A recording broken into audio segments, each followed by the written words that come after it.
Assalamualaikum warahmatullahi wabarakatuh. Alhamdulillah kita berjumpa kembali bersama podcast Pengadilan Agama Mentok, Pamor Pengadilan Agama Mentok, obrolan ringan. Sahabat pemberian, alhamdulillah hari ini kita kedatangan tamu istimewa di tengah kesibukan beliau menyempatkan waktu. Tamu kita kali ini ganteng, rancak bana, smart. Beliau ini ada ciri khas kalau ketemu dengan beliau selalu dengan senyumnya. Sehingga kalau kita ketemu beliau ini tentu sikap bersahabatnya sudah nyata dari senyumnya. Dan satu hal lagi, bahwa beliau ini tidak pelit ilmu untuk berbagi pengalaman. Kita kedatangan tamu Bapak Yohan Paudi Ulysses SAG MH. Beliau adalah Sekretaris Pengadilan Tinggi Agama Kepulauan Bangka Belitung. Assalamualaikum Pak Sekretaris. Waalaikumsalam. Gimana keadaannya? Alhamdulillah sehat. Ya. Selamat datang di Kota Mentok. Terima kasih. Di negeri Sejirat Setason. Okay. Ini Pak Sekretaris, sekali lagi terima kasih atas waktunya telah menyempatkan waktu untuk berbincang-bincang ringan di podcast kita pada hari ini. Walaupun di tengah-tengah kami paham Pak Sekretaris datang ke sini dengan kesibukan yang sangat padat sekali. Oke, sebelum kita berbincang selanjutnya, saya dengan Pak Sek ini agak tertarik mengulik nama ini Pak Sek. Jadi nama Pak Sekretaris ini Yohan Paudi Ulysses, gitu kan? Bisa diceritakan tidak ini Ulysses itu sejarahnya gimana tuh? Bisa nama, menurut saya nama ini keren loh. 25 tahun yang silam Bapak dilahirkan, kalau dihitung siang aja Pak ya. Ya kan? Kalau siang dan malam 50 lebih kurang lebih. Kalau dihitung siang sekitar 25 tahun yang lalu dilahirkan, nama ini udah keren banget gitu. Ada Ulysses, ada sejarahnya enggak nama ini? Iya, nama pemberian orang tua kan. Ya. Mudah-mudahan jadi doa kan gitu. Amin. Jadi sebenarnya nama saya itu huruf Y itu J gitu. Oh gitu. Jadi Johan Pauzi Ulysses. Jadi Johan itu kalau bahasa Malaysia kemenangan. Pauzi itu kalau bahasa Arab kemenangan juga ya, Fauzan ya. Ulysses itu lahir bulan Juli. Juli, gitu. Ses itu 9 siang. Oke. Makanya kata saya tadi nama ini Pak. Iya. Nama ini gagah menurut saya. Karena kayak nama-nama orang Romawi zaman dulu ya, Belanda ya. Jadi Bapak kalau nama itu dilekatkan saya tidak cocok menurut saya. Kalau Bapak cocok, udah tinggi, besar kayak itu kan seperti orang Romawi zaman dulu. Ya nama itu selalu ada sejarah gitu kan. Kita tidak bisa protes juga Pak ya, dikasih nama seperti itu. Ternyata Ulysses itu kelahiran bulan Juli. Iya, Juli 9 siang. 9 siang. Iya, pas azan zuhur katanya sebelum zuhur. Pas azan zuhur katanya. Pas azan zuhur. Iya, jadi cerita ibu saya dilahirkan di Rumah Sakit Umum Pekanbaru. Itu seberangnya Masjid Agung An-Nur, atau kalau sekarang nama Masjid Raya An-Nur, masjid paling besar di Kota Pekanbaru. Jadi pas melahirkan itu kata ibu saya pas azan zuhur. Jadi itu ceritanya kemenangan di waktu zuhur itu 9 siang Juli 9. Nama menjadi doa Pak ya. Amin. Jadi asli lahir dan besar di Pekanbaru. Ya. Oke. Kalau status sudah menikah Pak ya? Sudah. Istri satu atau dua? Istri satu. Satu-satunya atau ada ingin niat untuk menambah?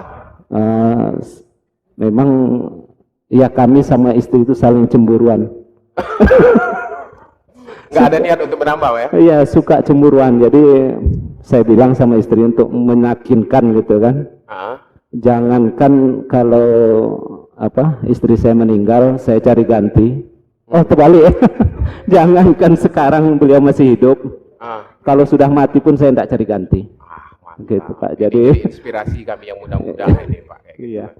Kenapa saya tanyakan ini sebagai eviden juga Pak. Iya. Eviden di YouTube. Jarang-jarang sekali kan seorang suami membuat pernyataan bahwa setia sampai akhir itu di YouTube kayak gitu di dunia maya kayak gitu. Dan ini menjadikan eviden sebenarnya.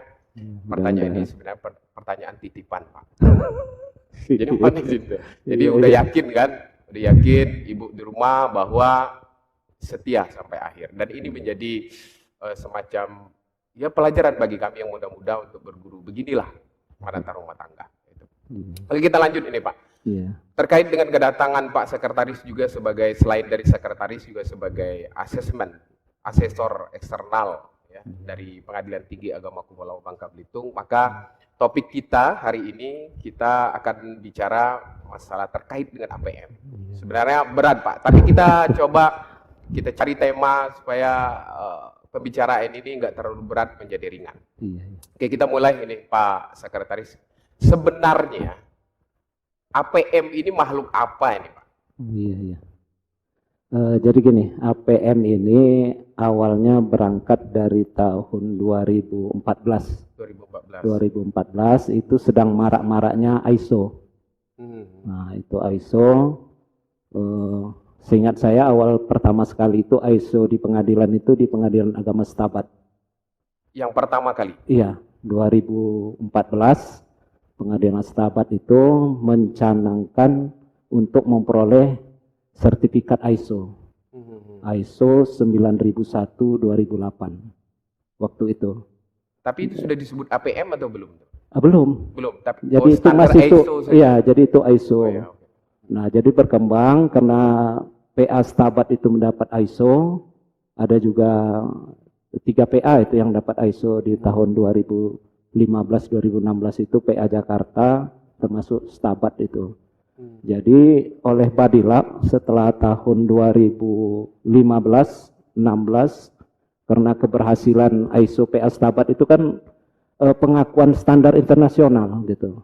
Oh ini bagus, berarti manajemen peradilan itu harus dibangun berdasarkan internasional gitu, standar internasional. Maka membuat program Badilak bahwa PA-PA yang lain juga harus mendapat ISO. Nah, dianggarkanlah itu untuk 10 pengadilan agama untuk mendapatkan ISO. Ternyata biayanya itu 1 PA itu 70 juta.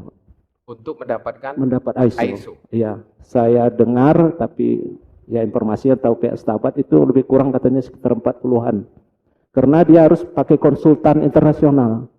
Jadi yang ada di Indonesia, konsultan ISO di Indonesia, maka mereka membayar gitu. Jadi dilatih, diuji oleh tim konsultan ISO itu, sehingga nanti setelah mereka sudah berproses sesuai standar internasional, maka mendapat ISO. Mahal Pak, jadi itu. Mungkin sahabat Pak Moryani ingin tahu Pak, ISO itu bahasa Jawa atau gimana ini artinya? ISO itu ya bahasa ISO. Ya, bahasa Inggris lah. Bahasa Inggris ya, bukan bahasa Jawa. Iya. ISO kan? Iya, ISO ya betul. Jadi International Standard Organization. Nah, jadi gitu. Jadi itu berdasarkan standar nasional. Tapi kinerja saat itu bisa disamakan dengan sistem APM sekarang. Nah, itu. Jadi berangkat dari mahalnya ISO karena kita harus membayar konsultan itu, maka dicarilah apa yang cocok dengan ISO itu kan gitu. Nah, ISO itu sendiri yang 9001-2008 itu kan tentang sistem manajemen mutu. Nah, gitu. Jadi berarti yang cocok dengan ISO itu adalah penjaminan mutu. Penjaminan mutu. Jadi pelayanan di pengadilan itu standar seluruh Indonesia. Nah, maka setelah 2016-2017 tidak lagi ISO karena mahal, karena harus menganggarkan 70 juta setiap satker. Bayangkan satker kita sekian banyak. Jadi ya. Nah, itu juga Mahkamah Agung tertarik dengan ISO-nya PA Setabat itu, maka semua juga harus ISO, tapi kan anggaran mahal. Akhirnya dicarilah, maka ketemulah bahwa itu kalau gitu kita buat. Kita susun sistemnya dengan ya konsultan, kemudian kita yang mengaudit atau mengasesmen internal, nanti kita kasih penghargaan. Kalau ISO kan penghargaan dari ISO, dari internasional standar organisasi tadi kan. Nah kalau ini Mahkamah Agung saja, maka muncullah yang awalnya sertifikasi manajemen mutu, SMM gitu. Nah jadi berkembang, berubah nama menjadi SAPM. Oh ya, SAPM. Nah, ya, sebenarnya ini kan sudah sertifikat akreditasi, gitu, penjaminan mutu. Nah, jadi kan akreditasi sama sertifikat sama, itu kan pengakuan. Nah, maka itulah berkembang 2017, 2018, nah 2019 menjadi APM yang benar. Bukan lagi gitu. SAPM. Bukan SAPM, karena sertifikat kan pengakuan. Iya. Akreditasi pengakuan juga dari lembaga yang sudah menguji kita. Jadi seharusnya itu double degree, Pak ya. Ya. Double pengakuan. Double pengakuan. Nah, maka itu jadi yang antara APM sama ISO itu lebih tinggi ISO berarti. Atau tidak, atau APM kita menganut juga ada standar ISO-nya di dalam. Mungkin kalau saya mengartikan menerjemahkan ISO ke bahasa Indonesia jadi APM. Jadi begini. Gitu. Jadi yang pertama sekali yang ISO itu lebih ke terdokumentasi. Jadi setiap kegiatan kita itu harus ada dokumentasinya gitu. Jadi maka kemudian ISO ini kan berubah. ISO 9001 2008 itu 9001 2008 itu kan tentang penjaminan mutu yang terdokumentasi. Dia merubah lagi, berinovasi lagi menjadi ISO 9001 2015. Itu lebih ke manajemen risiko. Jadi risk basic gitu. Kebijakan risiko. Jadi di situ. Nah, maka APM juga berubah dari SMM, SAPM ke APM. Nah, gitu. Berarti ceritanya. Kita di seluruh pengadilan seluruh Indonesia, baik di bawah Mahkamah Agung, berarti wajib mengikuti, Pak ya? Iya, karena bukan saja programnya Badilak, tapi sudah menjadi program Mahkamah Agung. Badilum juga, Badimiltun juga, maka itu program Mahkamah Agung. Jadi kita wajib. Sebenarnya awalnya itu niatnya kita APM dulu gitu dari Badilak itu supaya kita dapat ISO. Kalau kita langsung ISO kan langsung ke konsultan, mahal. Nah, sekarang kita APM dulu. Jadi kalau sudah APM nanti mau ngajukan ke organisasi standar internasional tadi, itu kan sudah murah. Kita sudah jalankan, tidak perlu tinggal hanya mengaudit saja atau mengasesmen saja lembaga internasional, kita dapat ISO. Jadi Satker yang sudah dapat APM akreditasi A, nilai A, itu kalau diajukan ISO harusnya sudah jadi ISO, dapat sertifikat ISO, dapat otomatis. Nah, sekarang gini, Pak. Kenapa kita di Satker, seluruh Satker di bawah Mahkamah Agung itu diwajibkan kita harus terakreditasi? Iya. Padahal kan sistem pengawasan melekat kita kan berjenjang, artinya kan bisa dipercayalah sistem pengawasan kita, mulai dari internal pengawasan melekat, kemudian pengawasan rutin segala macam kan sudah berjalan. Nah, sekarang dengan adanya APM ini, kenapa harus wajib kita seluruh Satker harus wajib mendapatkan akreditasi? Iya, jadi pertama ya tentu programnya Mahkamah Agung. Iya. Berarti itu harus dijalankan seluruh pengadilan. Nah, kemudian di kita supaya setiap PA itu standarnya sama. Jadi dimanapun para pihak yang berperkara, mau di Pengadilan Agama Mentok, mau di Pengadilan Agama Pangkal Pinang, mau Pengadilan Agama di Jayapura, itu dapat pelayanan yang sama. Karena standarnya sama. Nah, gitu. Jadi APM ini pertama kan kita harus komitmen dulu pimpinan, jadi seluruh berkomitmen melaksanakan sistem manajemen mutu. Nah, sistem manajemen mutu ini nanti akan produk yang dihasilkan itu sama. Jadi masyarakat menerima layanan itu sama di mana saja. Karena standarnya sama, standar itu nanti ada SOP.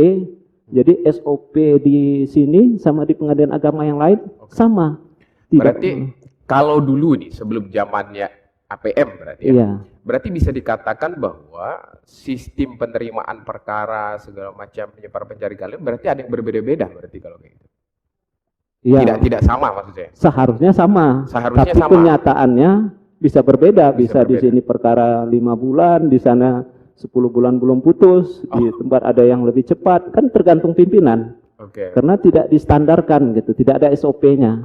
Maka lahir APM ini sebagai standarisasi, artinya seluruh Satker pengadilan, Iya, terutama dalam hal misalnya penerimaan perkara berarti sama, kayak sama. gitu. Baik dari segi SOP, cara penerimaan begitu ya. Iya, semuanya sama gitu, Harus Pak. sama. Jadi bukan hanya pelayanan tugas pokok fungsi menerima, memutus, menyelesaikan perkara, tapi juga pelayanan di sekretariat juga harus sama. Harus sama. Iya, jadi kalau naik pangkat di PA Mentok juga harus sama dengan di PA Pangkal Pinang, nggak boleh berbeda gitu. Karena Jadi, SOP-nya sudah standar APM saudaranya tadi. sudah standar sama gitu, Oke. semua sudah dilatih.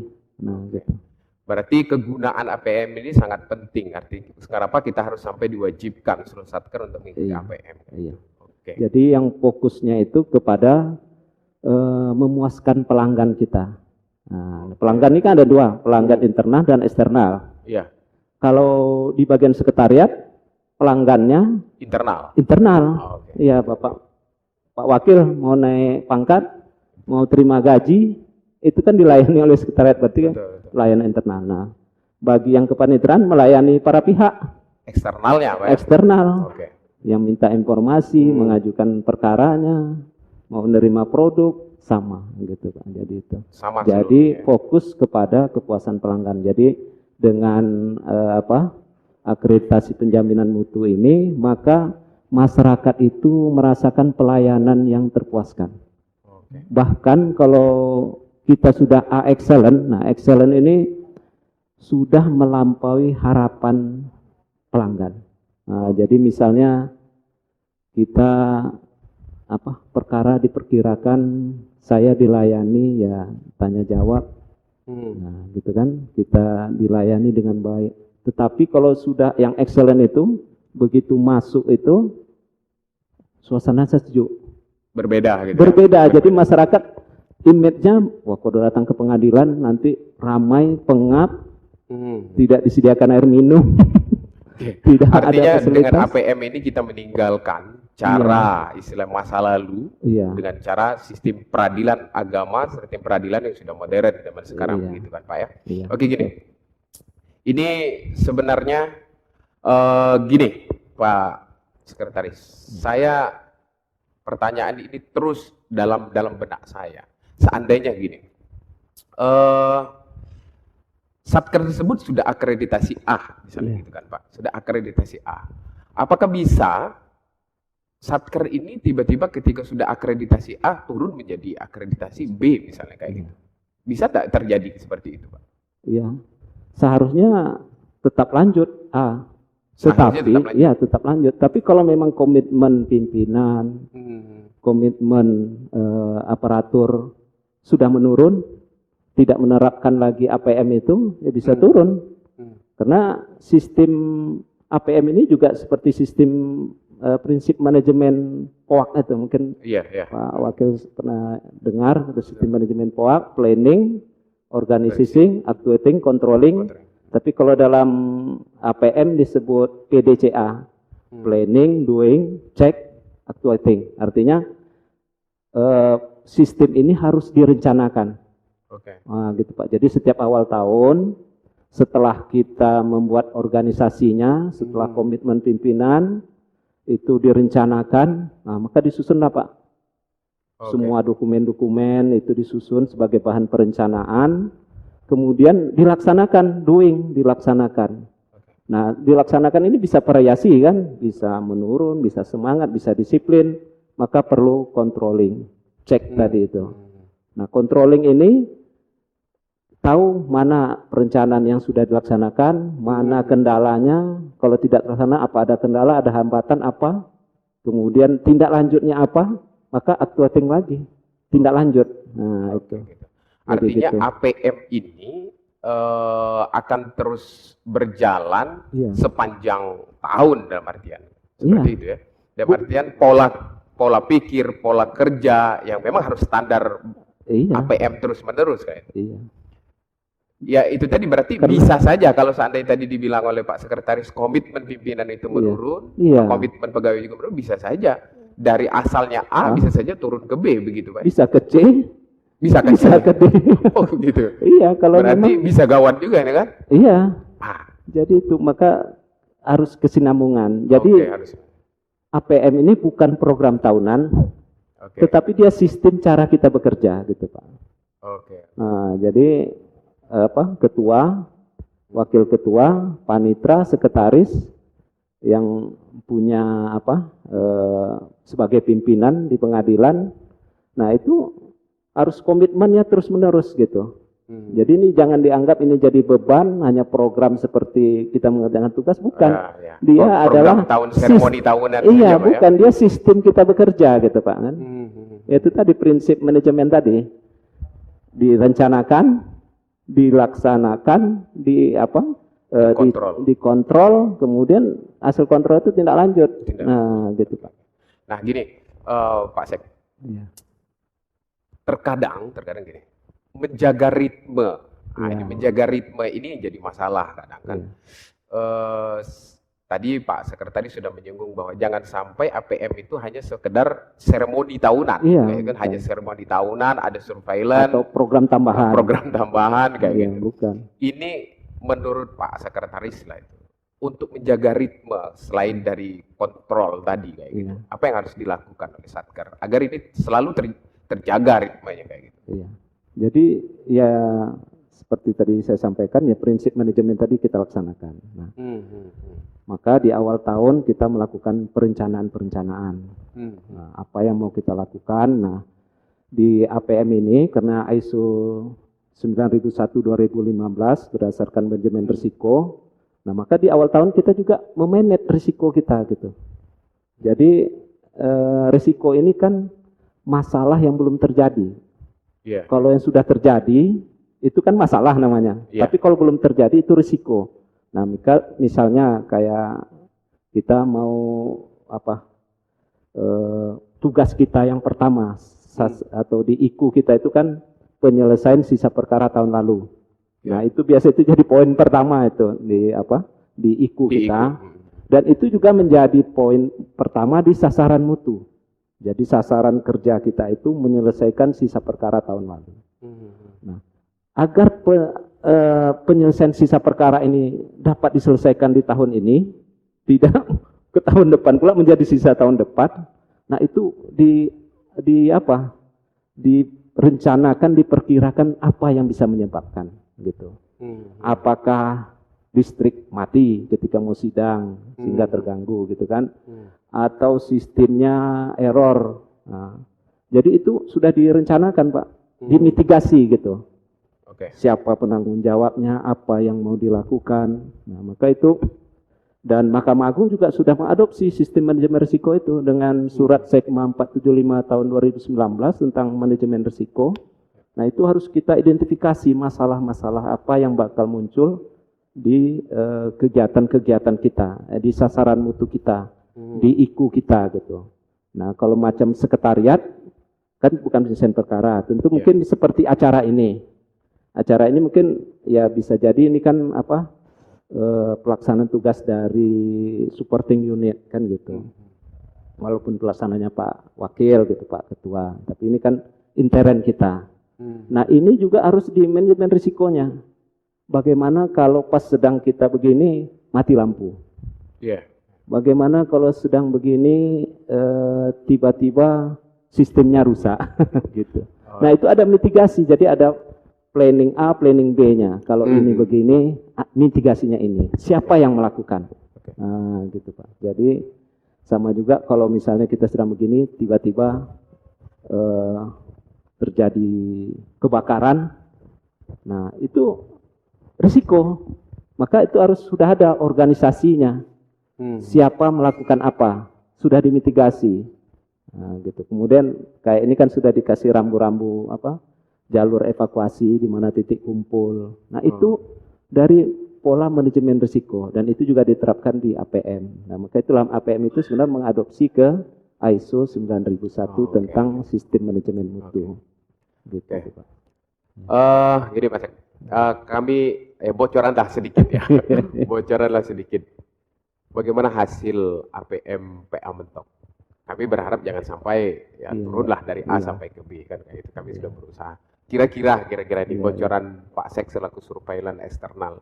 Bagaimana aplikasi APM kita di PA Mentok ini? Jadi sebenarnya kalau mau tahu kan, kalau bagi asesor itu rahasia Pak, nilai Ya. itu rahasia.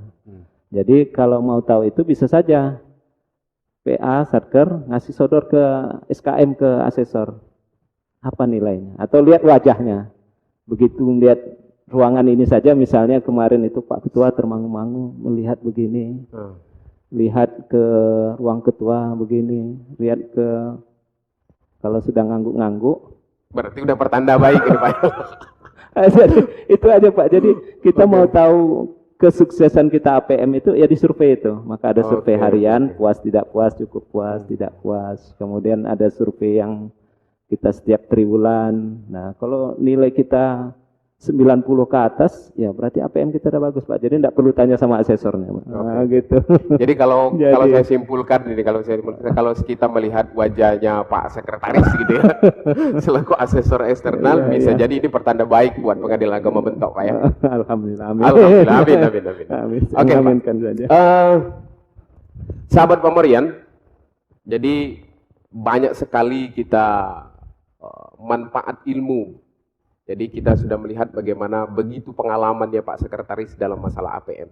Sebenarnya banyak hal yang perlu kita ulik lagi tentang APM ini di Pak Sekretaris. Banyak hal yang harus kita belajar dengan beliau. Dan beliau ini termasuk orang yang paling mudah untuk berbagi ilmu, paling ringan untuk berbagi ilmu. Itu enaknya dengan beliau ini. Kita lanjut Pak Sekretaris. Ini pertanyaan tadi makhluk pertama APM. Nah, jadi kita lanjut pertanyaannya kedua, pembahasan dengan makhluk yang bernama ZI. Ini makhluk apa lagi nih Pak? Selain APM, begitu juga ada ZI yang sekarang ini sedang digaungkan di seluruh satker tentunya. Ini apa yang dimaksud dengan makhluk apa Pak? Ini namanya ZI ini. Iya. Jadi sebenarnya tidak jauh berbeda antara APM dan ZI. Nah, gitu. Cuma sumbernya saja yang berbeda. Kalau APM tadi sumbernya dari ISO, lanjut diadopsi oleh Mahkamah Agung dan juga mungkin instansi lain, jadilah akreditasi. Nah, Z ini, zona integritas ini adalah programnya Kemenpan RB. Nah, itu kalau yang terakhir ini dasar hukumnya Permenpan 10 2019 tentang pedoman pembangunan zona integritas. Yang sebelumnya itu Permenpan 52 2014. Jadi bukan program Mahkamah Agung? Awalnya bukan. Itu karena ini dari visi misi presiden. Jadi awalnya ke situ Pak.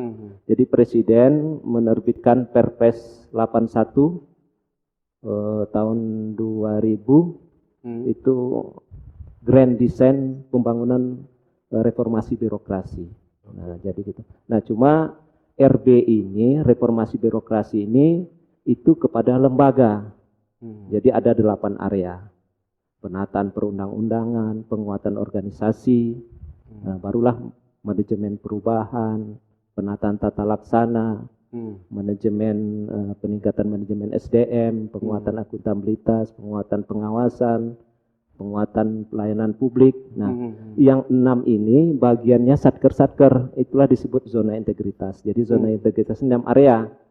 Sedangkan induknya reformasi birokrasi itu untuk instansi lembaga itu 8 area. Nah, zona integritas ini artinya pengakuan dari pemerintah bahwa satker itu sudah melaksanakan wilayah bersih dari korupsi WBK dan menjalankan wilayah birokrasi bersih dan melayani WBBM.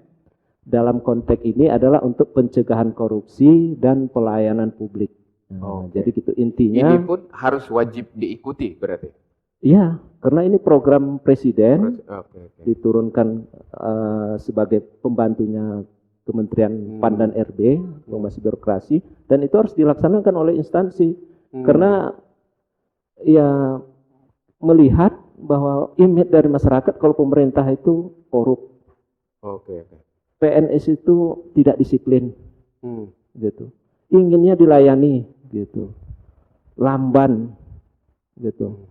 Nah, itu cenderung begitu, sehingga jadi pemerintah menerbitkan Grand Design Reformasi Birokrasi dan itu harus dilaksanakan oleh seluruh instansi. Kalau saya ngelihat begini Pak, di APM itu sebenarnya kita bisa melihat sebenarnya ada praktek ZI juga di situ kan Pak, zona integritas. Artinya gini, di Satker di pengadilan di bawah Mahkamah Agung itu sendiri sebenarnya sudah menerapkan itu sebenarnya di APM-nya. Artinya pola kerja kita, budaya kerja kita, kalau kita sudah terakreditasi, kita sudah bagus secara prosedur kerja kayak gitu. Nah, ketika ada ZI juga berarti kita mendapatkan double lagi pengakuan double berarti ya. Pengakuan. APM iya, ZI juga harus iya. Nah, jadi ZI kita di Mahkamah Agung itu KMA menerbitkan lagi peraturan. Ada peraturan turunannya. Keputusan Mahkamah Agung nomor 58 tahun 2019 tentang pedoman pembangunan zona integritas yang merujuk ke Permenpan 52 2014 itu. Nah, salah satu syaratnya itu harus berakreditasi A. Nah, jadi APM kita harus A, baru kita diusulkan oleh Mahkamah Agung, dalam hal ini Sekretaris Mahkamah Agung ke Kemenpan RB untuk dinilai. Jadi syaratnya akreditasi A baru bisa mengikuti step selanjutnya ke zona integritas. ZI. Padahal APM ini ya polanya sama. Jadi sama, hampir mirip. Ya mirip gitu. Jadi juga dia bukan program, tapi dia memang sistem bekerja kita gitu Pak. Untuk khususnya WBK itu pencegahan korupsi. Jadi diharapkan nanti itu kalau kita sudah APMA, ZI kita dapat WBK, WBBM, itu indikasinya kalau secara global itu dengan gaulnya lah gitu, no corruption, no complaint. Jadi di situ pasti tidak ada korupsi, tidak ada orang komplain. Karena sudah dimitigasi tadi dengan manajemen risiko, sudah direncanakan, sudah dikendalikan. Dan setiap tahun adanya asesmen internal, kita sudah menilai diri sendiri kan gitu. Nanti setelah kita menilai diri sendiri, mana yang kalau ada yang temuan kita perbaiki, sistem tidak tepat. Berarti alat ukurnya ini itulah di APM dan ZI tadi gitu kan. Iya. Ketika sudah APM, sudah ZI, dipastikan Satker tersebut bisa memberikan pelayanan prima yang baik. Pelayanan prima, Jadi ibaratnya itu tadi aura tadi. Jadi kalau orang sudah datang ke sini, wow. Nah, itu. Kalau dia udah bilang wow, luar biasa. Nah, itu enggak perlu tanya sama asesor. Udah pertanda itu Pak ya. Sudah. Apalagi kalau yang wow itu asesor yang bilang gitu. Waduh, nah ini kan luar biasa. Kalau dia sudah bilang begitu ya enggak usah tanya, kami dapat biaya itu saya enggak usah. ZI-nya sudah. Jadi kalau kita sudah APM itu harusnya otomatis ZI-nya kita sudah dapat WBK. Dan tahap berikutnya WBBM. Dan tahun ini kita di wilayah Bangka Belitung, PDA yang diusulkan dan Pengadilan Agama Pangkal Pinang, Pak. Kami berharap Pengadilan Agama Bentok juga berdoa mudah-mudahan Pengadilan Tinggi Agama dan Pengadilan Pangkal Pinang bisa mendapatkan predikat WBK. Ya kan? Oke, sekarang gini Pak Asep. Saya melihat bahwa ini sahabat pemberian, kalau seandainya sudah teruji sebagai asesor eksternal. Jadi ilmu beliau punya deteksi tersendiri. Beliau tadi kalau kita simak dari awal, ketika masuk kepada satu lembaga, beliau sudah bisa baca aura yang mana sudah ber-APM, ber-ZI kayak gitu. Karena bisa terlihat seperti itu, Pak ya. Bisa tergambar dari pola kinerja, pola berpikirnya pegawai aparatur di situ berbeda, sarprasnya juga berbeda. Performan pegawai, komitmen pegawai, performa ya. Gaya gitu Pak. Gayanya berbeda ya. Bajunya, itu udah terlihat. Apalagi sudah ZI Pak ya. Iya, tapi kalau pegawai bajunya mungkin tidak berkancing kan gitu, sisir rambutnya seperti apa, jalan ada tamu pakai sendal. Nah, ini rasanya belum. Tapi kalau gayanya kayak Pak Wakal lah gini. Atribut lengkap. Jadi orang tidak perlu tanya siapa nama Bapak karena di nama sudah ada nama. Dari jauh Pak, oh Bapak ini hakim, ada lambang hakim. Oh ini ada bed nama, berarti memang betul-betul pegawai. Pakaian rapi, gaya bicara nyambut orang. Assalamualaikum, apa kabar Bu? Itu udah terasa auranya Pak kan gitu. Nanti begitu datang, wah sudah pakai IT. Antrian IT, absensi IT, dilayani dengan ramah, ya 5S, kan gitu, 5R. Begitu datang orang sudah senyum, salam, sapa, sopan santun, barang-barang tidak ada yang berserakan, ringkas gitu kan, sudah rapi, bersih. Itu kan terasa. Kalau di Kepulauan Bangka Belitung sendiri terkait dengan ZI ini, Pak Sek, Iya. ada enggak pegawai kita atau oknum kita, atau ada enggak laporan atau kayak gitu yang berani main-main kayak gitu saat ini? Ada enggak laporan di BTA masuk segala macam? Iya. Kalau sejak saya menjabat ya, jadi sekretaris di BTA Kepulauan Bangka Belitung, belum ada yang melapor. Artinya ya alhamdulillah lah, berarti kan bahwa seluruh PA sudah mengendalikan pegawainya. Berarti pegawai sudah disiplin. Bukti bahwa di bawah artinya sudah ada komitmen bagus dari aparaturnya gitu. Iya. Jadi dengan bukti ya tidak ada laporan. Tidak ada laporan itu. Dan tidak juga ketika Kepala Kejaksaan Tinggi Kepulauan Bangka Belitung datang ke PTA memberi testimoni, beliau juga menyampaikan, semenjak saya menjabat menjadi Kajati di Provinsi Kepulauan Belitung, saya belum ada melihat, belum ada menerima laporan bahwa ada pegawai pengadilan agama yang terlibat tindak pidana hukum. Nah, berarti ya itu kita sudah clear kan gitu. Artinya bisa dipastikan aman gitu Pak ya? Bisa aman-aman. Nah, Oke, ini terakhir Pak Sekretaris pertanyaannya. Kami ingin motivasi dari Pak Sekretaris selaku asesor eksternal lah, selaku Sekretaris Pengadilan Tinggi Agama Kepulauan Bangka Belitung.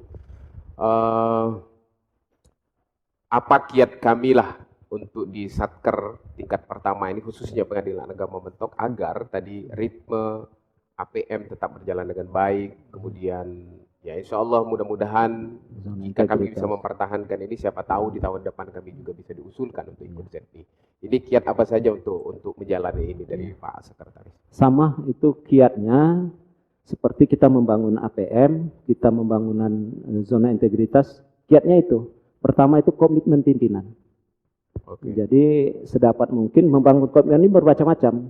Salah satunya itu yel-yel gitu. Jadi kalau asal ada pertemuan, ada kegiatan, kita sampaikan yel-yel.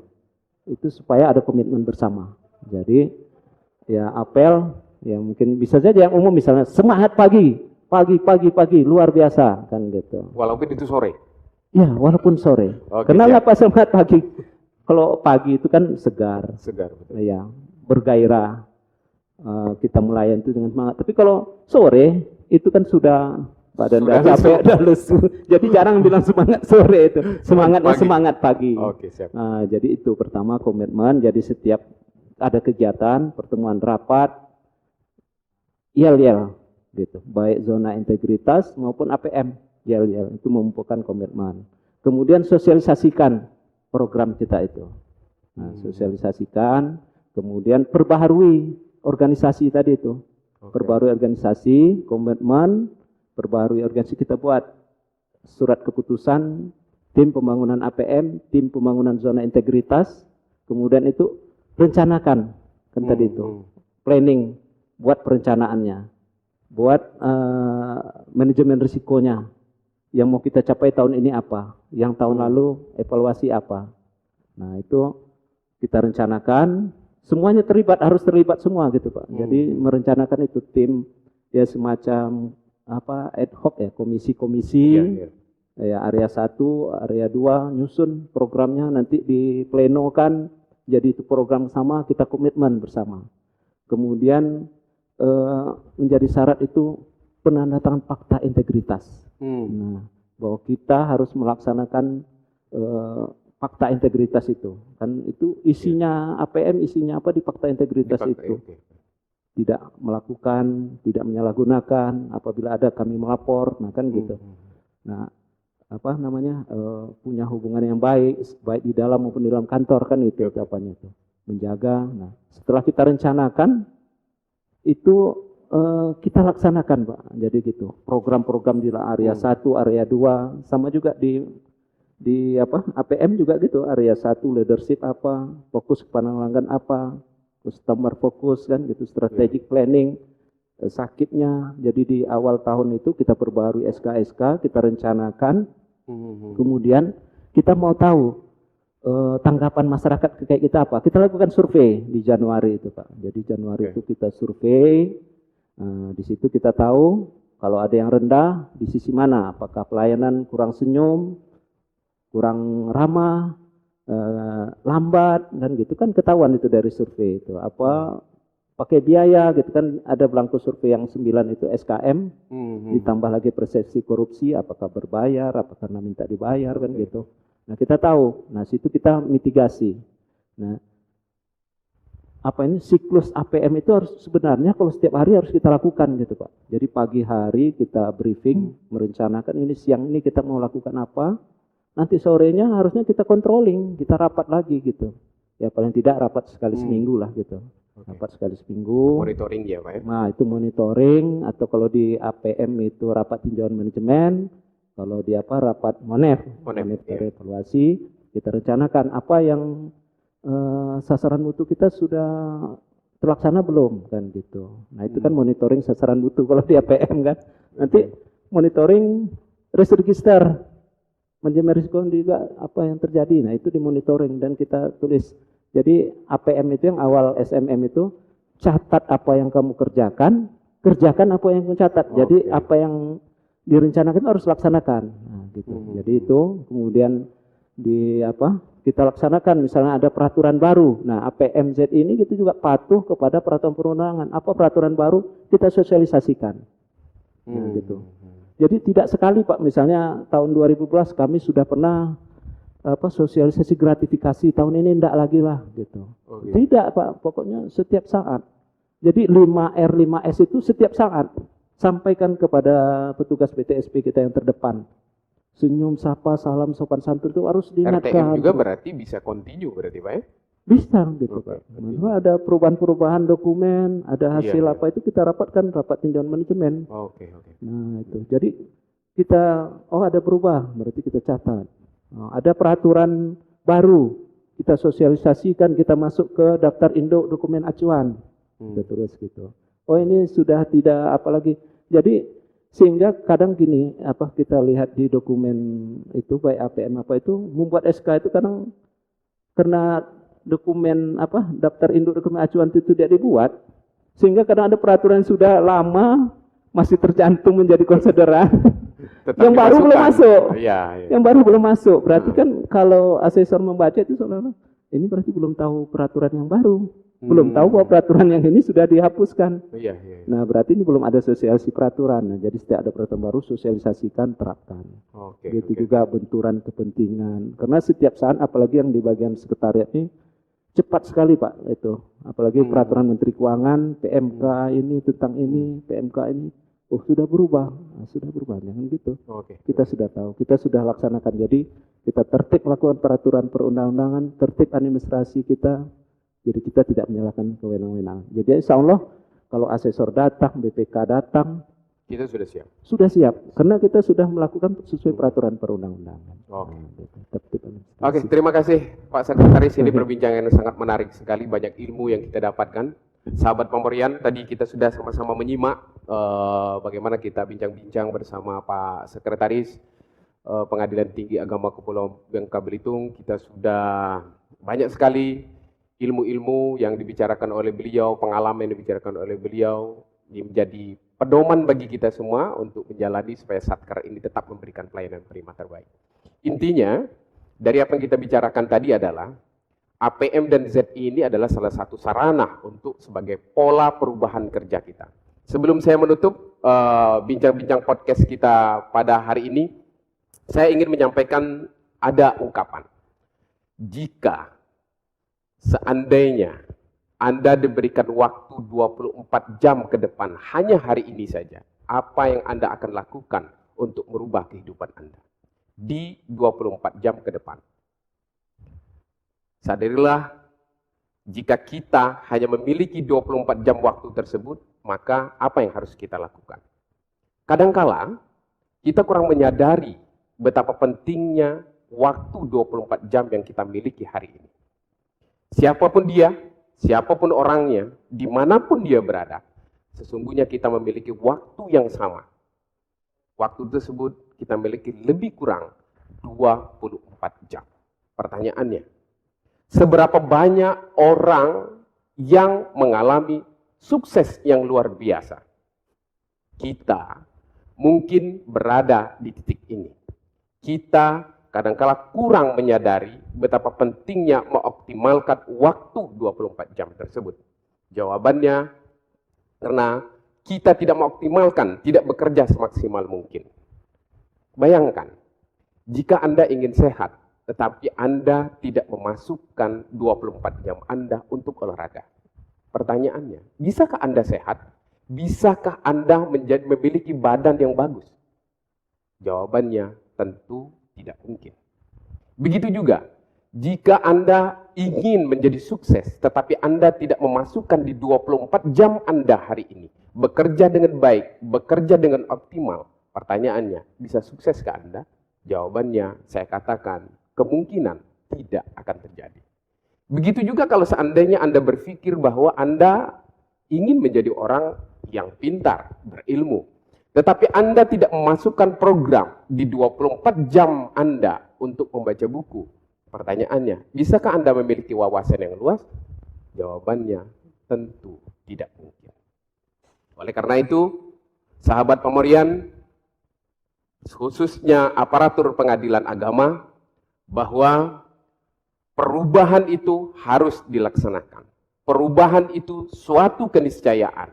Maka berubahlah. Jika Anda tidak berubah, maka perubahan itu akan merubah Anda. Saya Hermanto, mohon pamit undur diri pada podcast pada hari ini. Mudah-mudahan kita bisa berjumpa di podcast-podcast selanjutnya dengan narasumber yang berbeda, narasumber yang hebat-hebat lainnya. Bersama kami, Pamor, Pengadilan Agama Mentok, obrolan ringan. Wassalamualaikum warahmatullahi wabarakatuh.